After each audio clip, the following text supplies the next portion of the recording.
Covid के Omicron variant के सब वेरिएंट JN1 से जुड़े केसेस भारत में भी अब सामने आने लगे हैं। दक्षिण भारत में 2 मामलों की पुष्टि हुई है। क्योंकि ये वेरिएंट ओमिक्रॉन फैमिली से है, इसीलिए उसी तर्ज पर तेजी के साथ इसके फैलने का भी खतरा है। हालांकि एक्सपर्ट्स का कहना यह है कि अभी दिल्ली में इसके फैलने के आसार बड़े कम हैं। बावजूद इसके अलर्ट रहने की ज़रूरत बहुत है, क्योंकि सर्दी में वायरस तेज़ी के साथ फैलेगा और पोल्यूशन के साथ संक्रमण हो जाए तो और ज़्यादा खतरनाक हो सकता है। 2 दिनों से कोरोना के नए मामलों में आए उछाल के बाद तीसरे दिन भी मामलों में बढ़ोतरी देखी गई है। इसके एक्टिव मामले 2000 के करीब पहुंचे हैं। सरकार ने पहले भी इस कोरोना वेरिएंट को लेकर सभी राज्यों को सतर्क रहने के लिए कह दिया था। केरल में इस वेरिएंट का सबसे पहला मामला सामने आया, लेकिन अब कोरोना का ये वेरिएंट महाराष्ट्र और गोवा तक पहुंच चुका है।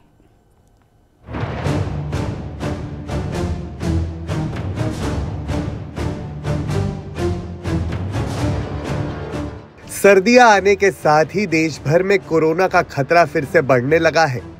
कोरोना का नया वेरिएंट JN1 बेहद ही खतरनाक है, जो काफी तेजी से फैल रहा है। 8 दिसंबर को देश में पहला केस सामने आया था, लेकिन अब इसके एक्टिव मामले 2000 के करीब पहुंच गए हैं। सरकार ने पहले ही इस कोरोना वेरिएंट को लेकर सभी राज्यों को सतर्क किया है। केरल में इस वेरिएंट का सबसे पहला मामला सामने आया था, लेकिन अब कोरोना का ये वेरिएंट महाराष्ट्र और गोवा तक पहुंच गया है। ये बात पर्यटकों के लिए चिंता का विषय हो सकती है। कुछ ही दिनों में क्रिसमस और नया साल आ रहा है, जिसमें काफी सारे लोग घूमने का प्लान बनाते हैं। कई सारे लोग तो न्यू ईयर पार्टी के लिए गोवा या दक्षिण के कई शहरों की ओर रुख करते हैं। ऐसे में वहां जाने से पहले पर्यटकों को काफी सावधानी बरतनी होगी। देश में बढ़ते कोरोना के मामलों के बीच बुधवार को केंद्रीय स्वास्थ्य मंत्री मनसुख मंडाविया के नेतृत्व में हाई लेवल की मीटिंग की गई। इस मीटिंग में सभी राज्य के स्वास्थ्य मंत्री के साथ साथ राज्य के सचिव भी मौजूद रहे। इस दौरान सभी राज्यों को अलर्ट रहने को कहा गया है। समीक्षा बैठक में केंद्रीय स्वास्थ्य मंत्री मनसुख मांडविया ने कहा, हमें सतर्क रहने की जरूरत है, लेकिन घबराने की जरूरत नहीं है। इस मामले पर नीति आयोग के सदस्य VK पॉल का बयान सुनिए। अहम मीटिंग ली है, जिसमें हमारे राज्यों के सारे हेल्थ मिनिस्टर जुड़े हुए थे और यूटीज भी जुड़ी हुई थी। और उसमें जो कोविड-19 की अभी की जो सिचुएशन है, उसके ऊपर डिटेल में डिस्कशन हुई। सेक्रेटरी साहब की प्रेजेंटेशन हुई और उसकी समीक्षा हुई। उसमें हर पहलू पे बातें शेयर की गई।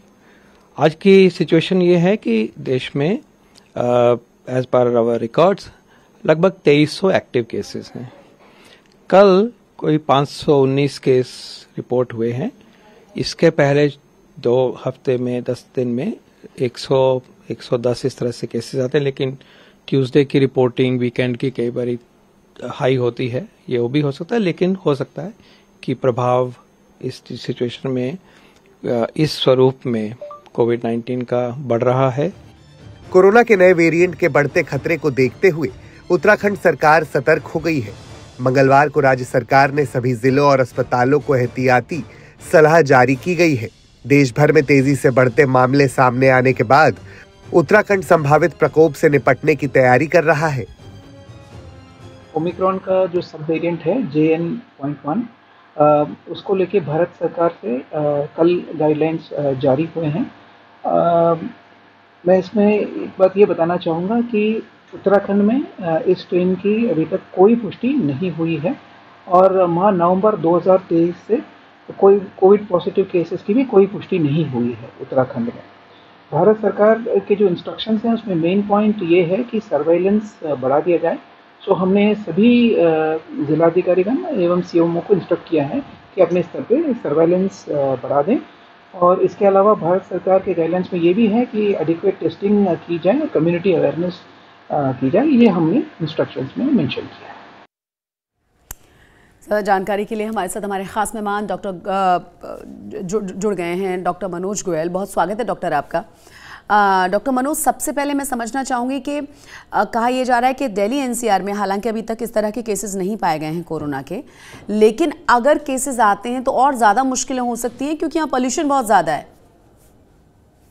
देखिए, वायरल सीजन चल रहा है और इसमें तरह तरह के वायरल इन्फेक्शन चल रहे हैं। फ्लू के बारे में जानती हैं, और कई पेशेंट फ्लू के सीरियस भी हुए हैं जो कि एडमिट हुए हैं।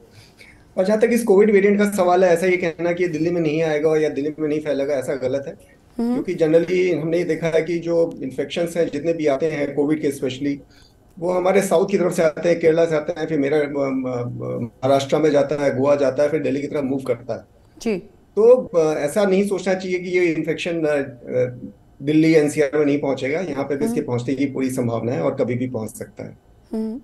लेकिन क्या ये और ज़्यादा मुश्किलें बढ़ाएगा? क्योंकि दिल्ली एनसीआर में अगर हम देखें, एक तो सबसे पहले मैं ये सवाल पूछना चाहूँगी कि हमको क्या ख़ास उपाय करना चाहिए और कितना कंटेजियस है ये, क्योंकि कई बार हम गलती से इसको नॉर्मल बुखार इन्फ्लुएंजा समझते हैं और फिर ये फैलता चला जाता है।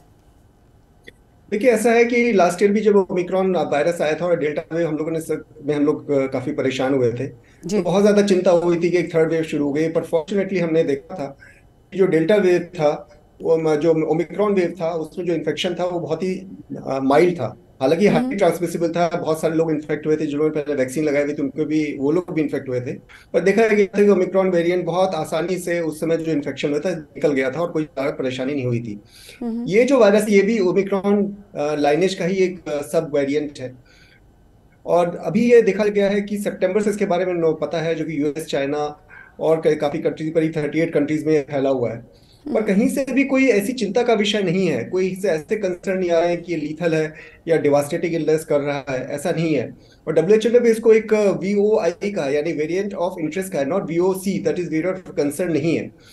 तो देखो, लाइक एनी वायरल इन्फेक्शन यहाँ पे दिल्ली में आ सकता है, हम लोग के आसपास घूम सकता है और हम इससे इन्फेक्ट हो सकते हैं। जहां तक बचाव का सवाल है, इसमें देखा, जो वनरेबल लोग हैं इनको हमें पहचानना होगा। यानी ऐसा है कि किसी हेल्दी इंडिविजुअल को अगर इन्फेक्ट करेगा तो चांसेस है कि कोई खास प्रॉब्लम नहीं होगी।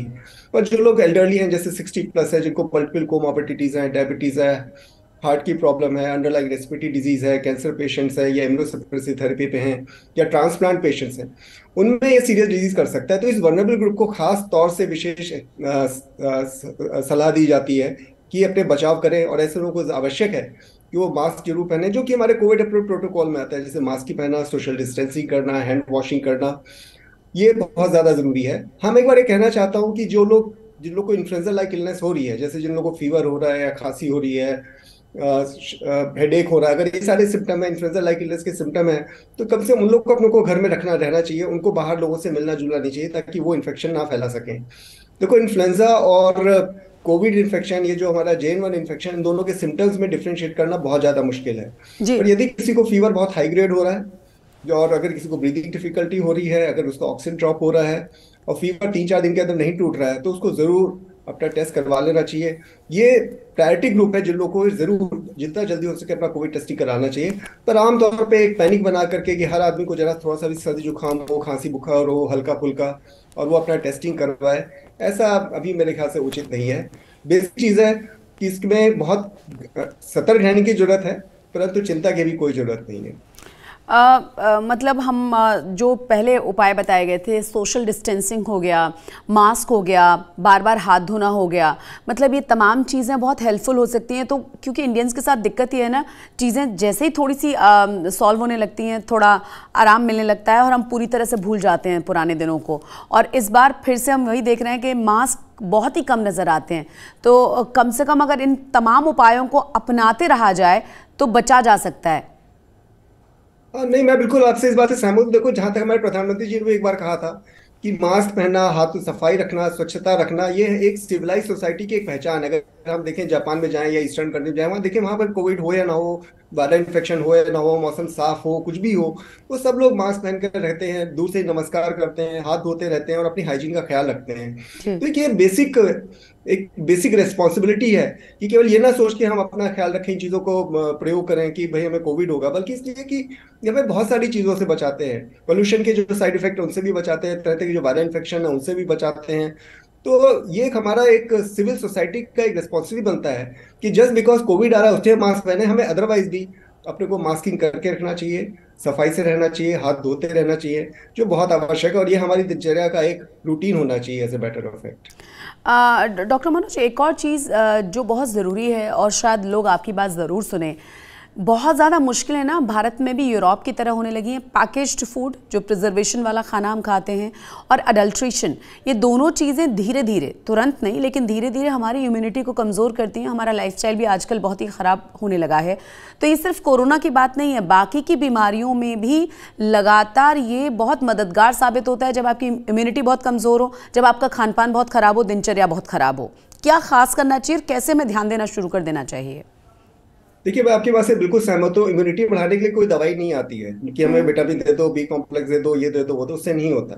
इम्यूनिटी बढ़ाने के बढ़ाने के दो ही तरीके होते हैं। एक तो बैलेंस डाइट, जो कि जैसे कि स्वस्थ खाना, एक बैलेंस्ड फूड वो, और दूसरा एक्सरसाइज, और एक नियमित अपने एक व्यायाम करना, समय पे खाना खाना, ओवर ईटिंग नहीं करना, adequate protein, sugar, carbohydrate, minerals, इन सब का उस थाली के अंदर प्रयोग करना, दूध पीना, ये सब चीजें बहुत ज्यादा जरूरी हैं। और इस तरह की ये जो अब जैसे कि आपने बातें करी जो कि जंक फूड है, ये कहीं ना कहीं हमारे शरीर को जो इम्यून सिस्टम उसको अफेक्ट तो करते ही, और बीमारी की कहीं जगह जड़ बनता है। इन चीज़ों को अवॉइड करना चाहिए। और मैं हमेशा ही कहता हूँ, सीधा सिंपल स्वच्छ खाना खाओ और व्यायाम करो, योगा करो, जिंदगी बहुत अच्छी चलेगी बिना किसी परेशानी के। बहुत बहुत शुक्रिया हमसे बात करने के लिए डॉक्टर मनोज गोयल आपका। तो देखिए कैसे छोटी छोटी चीज़ों पर बहुत ध्यान देने की ज़रूरत है, जो आपके लिए बहुत ज़्यादा मददगार साबित हो सकती हैं। ख़ास तौर से अपने रूटीन जो दिनचर्या आपकी है उस पर ध्यान देने की बहुत ज़्यादा ज़रूरत है, क्योंकि ये सबसे बड़ी मुश्किलें खड़ा करता है हमारे लिए। पैकेज्ड फूड हो, अडल्ट्रेशन वाला खाना हो, या फिर हमारी दिनचर्या में बहुत ज़्यादा गड़बड़ियाँ हैं, क्योंकि व्यायाम बिल्कुल नहीं करते हैं। और स्क्रीन टाइम बच्चों का बढ़ने की वजह से उनका भी जो फिज़िकल एक्सरसाइज है वो बहुत ज़्यादा बहुत कम होने लगा है, और बच्चों के लिए भी बहुत ज़्यादा मुश्किलें बढ़ने लगी हैं। कोरोना के मामलों को देखते हुए बुधवार को केंद्रीय स्वास्थ्य मंत्री मनसुख मांडविया ने नेतृत्व में एक हाई लेवल मीटिंग की थी, और इस मीटिंग में सभी राज्यों के स्वास्थ्य मंत्रियों के साथ साथ राज्य के सचिव भी मौजूद थे। इस दौरान सभी राज्यों को अलर्ट रहने के लिए कह दिया गया है। समीक्षा बैठक में केंद्रीय स्वास्थ्य मंत्री मनसुख मांडविया ने कहा कि हमें सतर्क रहने की जरूरत है, लेकिन घबराने की कोई जरूरत नहीं है। इस मामले पर नीति आयोग के सदस्य वी.के. पॉल का बयान भी सुन लीजिए आप। अहम मीटिंग ली है जिसमें हमारे राज्यों के सारे हेल्थ मिनिस्टर जुड़े हुए थे और यूटीज भी जुड़ी हुई थी, और उसमें जो कोविड-19 की अभी की जो सिचुएशन है उसके ऊपर डिटेल में डिस्कशन हुई। सेक्रेटरी साहब की प्रेजेंटेशन हुई और उसकी समीक्षा हुई। उसमें हर पहलू पे बातें शेयर की गई। आज की सिचुएशन ये है कि देश में एज पर आवर रिकॉर्ड्स लगभग 2300 एक्टिव केसेस हैं। कल कोई 519 केस रिपोर्ट हुए हैं। इसके पहले 2 हफ्ते में 10 दिन में 100-110 इस तरह से केसेस आते हैं, लेकिन ट्यूसडे की रिपोर्टिंग वीकेंड की कई बार हाई होती है। ये वो भी हो सकता है, लेकिन हो सकता है। तो एक तरफ गोवा, महाराष्ट्र में नए साल के जश्न के मद्देनजर अलर्ट जारी कर दिया गया है, तो वहीं दूसरी तरफ उत्तराखंड भी कोरोना को लेकर अब अलर्ट मोड पर है। उत्तराखंड के हेल्थ सेक्रेटरी ने इस बारे में ज्यादा जानकारी दी है, सुनिए जरा उन्हें भी। ओमिक्रॉन का जो सब वेरिएंट है JN.1, उसको लेके भारत सरकार से कल गाइडलाइंस जारी हुए हैं। मैं इसमें एक बात ये बताना चाहूँगा कि उत्तराखंड में इस स्ट्रेन की अभी तक कोई पुष्टि नहीं हुई है, और माह नवंबर 2023 से कोई कोविड पॉजिटिव केसेस की भी कोई पुष्टि नहीं हुई है उत्तराखंड में। भारत सरकार के जो इंस्ट्रक्शंस हैं उसमें मेन पॉइंट ये है कि सर्वेलेंस बढ़ा दिया जाए। सो हमने सभी जिलाधिकारीगण एवं CMO को इंस्ट्रक्ट किया है। तो बहुत ज़रूरी है सतर्क रहना। Prevention is better than cure, लगातार डॉक्टर्स भी यही कह रहे हैं। घबराने की ज़रूरत नहीं है, पैनिक नहीं करना, लेकिन ख्याल ज़रूर रखना है। बुखार होते ही सबसे पहले आइसोलेशन में जाना है, और उसके बाद अगर बुखार नहीं उतर रहा है तो ध्यान देना है कि कहीं ये कोरोना तो नहीं है, और कंटेजियस क्योंकि हो सकता है। इसीलिए सबसे पहले जो ज़रूरी बात है वो है खुद को आइसोलेट कर देना, जिससे कि बाकी की फैमिली मेम्बर्स को ये ना चपेट में ले। जाते जाते इस खास रिपोर्ट के साथ आपको छोड़े जा रहे हैं।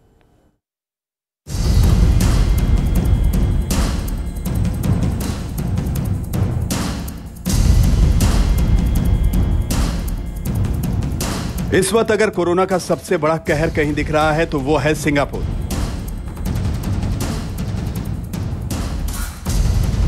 सिंगापुर में कोरोना के मामलों में अचानक इतनी जबरदस्त तेजी आई कि अस्पतालों में बिस्तर कम पड़ गए। सिंगापुर में इस वक्त कोरोना के 56,000 से ज्यादा मरीज हैं, जो इस साल की सबसे बड़ी संख्या है। 19 से 25 नवंबर के बीच सिंगापुर में कोरोना के 22,094 केस सामने आए। अगले एक हफ्ते में इस संख्या में 10,000 का इजाफा हुआ। 26 नवंबर से 2 दिसंबर तक यह आंकड़ा 32,035 मरीजों तक पहुंच गया। सिंगापुर के अस्पताल कोरोना के तेजी से बढ़ते मामलों पर नजर रख रहे हैं। दरअसल मरीजों की संख्या में अचानक आई तेजी ने उन पर बोझ कई गुना बढ़ा दिया है। अगर हालात नहीं सुधरे तो सिंगापुर के अस्पताल अपनी क्षमता बढ़ाने की तैयारी कर रहे हैं। सिंगापुर के मुताबिक अब भी अस्पतालों में भर्ती मरीजों की संख्या महामारी के स्तर तक नहीं पहुंची है, लेकिन जानलेवा बीमारी से ग्रस्त मरीजों को एहतियातन अस्पताल आकर जांच कराने की सलाह दी गई है। सिंगापुर से हजारों मील दूर कोरोना ने जर्मन चांसलर शोल्स को अपनी चपेट में ले लिया है। कुछ दिन पहले ईयू की बैठक से लौटने के बाद शोल्स कोरोना की चपेट में आने वाले दूसरे नेता हैं। कोरोना संक्रमित होने के बाद शोल्स अपने घर से ही काम कर रहे हैं। भारत के प्रधानमंत्री नरेंद्र मोदी ने उनके जल्द स्वस्थ होने की कामना करते हुए ट्वीट किया। उन्होंने लिखा, मेरे मित्र ओलाफ शोल्स, मैं कोविड-19 से आपके जल्द स्वस्थ होने की कामना करता हूं। मैं आपकी अच्छी सेहत और कुशलता की प्रार्थना करता हूं। इस साल मई में ही WHO ने कोरोना को ग्लोबल इमरजेंसी से हटाया था। हालांकि WHO के गवर्नर जनरल ने कहा था कि कोरोना भले ही अब ग्लोबल इमरजेंसी नहीं है, लेकिन इसका यह मतलब नहीं कि इससे अब कोई खतरा नहीं है। दुनिया में अगली महामारी जरूर आएगी और ये कोविड-19 से भी ज्यादा खतरनाक हो सकती है। ऐसे में हमें अभी से तैयारी करनी होगी। लिहाजा कोरोना के नए वेरिएंट और उसके तेजी से फैलते संक्रमण ने पूरी दुनिया को सतर्क कर दिया है। आज तक ब्यूरो।